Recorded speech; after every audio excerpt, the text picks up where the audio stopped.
আমার নিজস্ব একটা সিক্রেট টিপসে আজকে দেখাবো একটা সুন্দর ডেজার্ট রেসিপি। আজকের রেসিপি আর সিক্রেট টিপস ফলো করে যদি আপনিও এই ডেজার্টটি একবার ট্রাই করেন, সবাই আবার খেতে চায়। মূলত আমার হাতের এই ডেজার্টটা কম বেশি যারা খেয়েছে তারা সবাই ফ্যান। আর রীতিমতো আমার কাছে এই ডেজার্টের জন্য রিকোয়েস্টও আসে প্রত্যেকবার ঈদে। আমি নিজে খুব বেশি ডেজার্ট পছন্দ না করায় আমার সারা বছর খুব একটা ডেজার্ট বানানো হয় না ছাড়া, বাট ঈদ ছাড়াও এই ডেজার্টটা বানিয়েছিলাম আমার ফ্রেন্ড আর তার কাজিনদের সাথে অন ডিশ পার্টির জন্য। আর এই ডেজার্টটা নিশ্চয়ই দেখে সবাই বুঝতে পেরেছেন, আর কিছুই না, নবাবী সেমাইটা আমি একেবারেই আমার মতো ওয়েতে বানাই, কেনার ঝামেলা ছাড়াই কিভাবে বাসায় থাকা সবকিছু দিয়ে খুব ইজিলি বানাবেন জিনিসটা, তাই আজকে দেখাবো আপনাদের সাথে। একটা প্যানে বেশ কিছুটা ঘি দিয়ে তাতে লাচ্চা সেমাই দিয়ে কিছুক্ষণ নাড়াচাড়া করে ভেজে অ্যাড করেছি অরেঞ্জ ফুড কালার। ফুড কালারটা একেবারেই অপশনাল, বাট আমার কাছে ফুড কালার দিলে দেখতে বেশ ভালো লাগে, এই জন্যই দিয়েছি। অ্যাড করেছি বেশ কিছুটা পাউডার মিল্ক আর চিনির পরিমাপটা এখানে আপনাদের টেস্ট অনুযায়ী অ্যাড করবেন। বাট বেটার টেস্টের জন্য পাউডার মিল্ক কিন্তু স্কিপ করা যাবে না।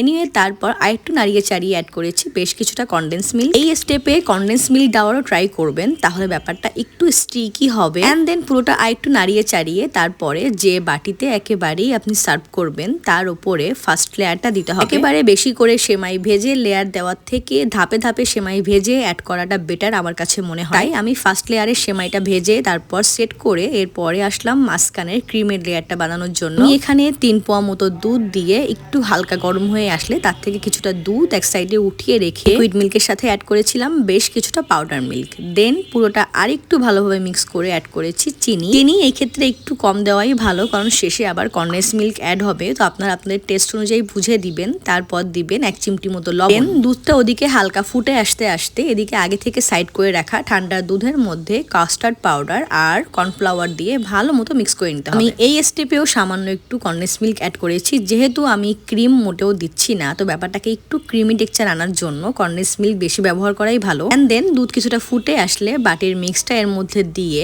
ননবরত নাড়তে হবে। এই স্টেপে আসলেই ভালোভাবে নাড়তে হবে, একটু সময় নিয়ে একটু লো আছে ব্যাপারটাকে ধৈর্য ধরে নাড়তে হবে। এই সময় কনডেন্স মিল্ক অ্যাড করতে পারতেছিলাম না, ব্যাপারটা বেরোচ্ছিলই না, তাই আমাদের হেল্পিং হ্যান্ড মিনা আপু আমাকে হেল্প করেছিল। কর্নফ্লাওয়ারে মিক্সটা দেওয়ার পর নাড়তে নাড়তে যখন বেশ কিছুটা ক্রিমি টেক্সচার আসবে তখনই অ্যাড করবেন কনডেন্স মিল্ক। তারপর আরো সময় নিয়ে 10 থেকে 12 মিনিট মতো নাড়তে থাকবেন। নামানোর কিছুক্ষণ আগে অ্যাড করতে হবে আমার সেই সিক্রেট টিপস, তা হলো কাজু বাদাম আর নর্মাল চীনা বাদামের পাউডার। বেশ কয়েকটা বাদাম একসাথে করে একটু ব্লেন্ডারে মিক্স করে পাউডার বানিয়ে অ্যাড করলেই ব্যাপারটা খেতে বেশ ভালো লাগে। আমি হাইলি রেকমেন্ড করব ক্রিমে এই বাদামের পাউডারটা অ্যাড করার জন্য, এই ক্ষেত্রে টেস্ট দ্বিগুণ আসে। ক্রিমটা বেশ একটু স্টিকি হয়ে আসলে সেমাইয়ের লেয়ারের উপর দিয়ে সেট হতে এসে আবারও আরেকটা লেয়ার সেমাই ভাজার জন্য প্রিপারেশন নিতে হবে। ওই যে বলেছিলাম প্রত্যেকটা লেয়ার স্টেপে স্টেপে ভাজাই ভালো, সেক্ষেত্রে টেস্টও ভালো আসে, সেমাইটা একেবারে সেটও হয়। এই লেয়ার অবশ্য আমি একটু বাটারও অ্যাড করেছিলাম ঘিয়ের সাথে। অ্যান্ড দেন যেভাবে পাউডার মিল্ক চিনি ফুড কালার দিয়ে পুরোটা ভালোভাবে ভাজতে হয় সেম ওয়েতেই ভাজতে হবে।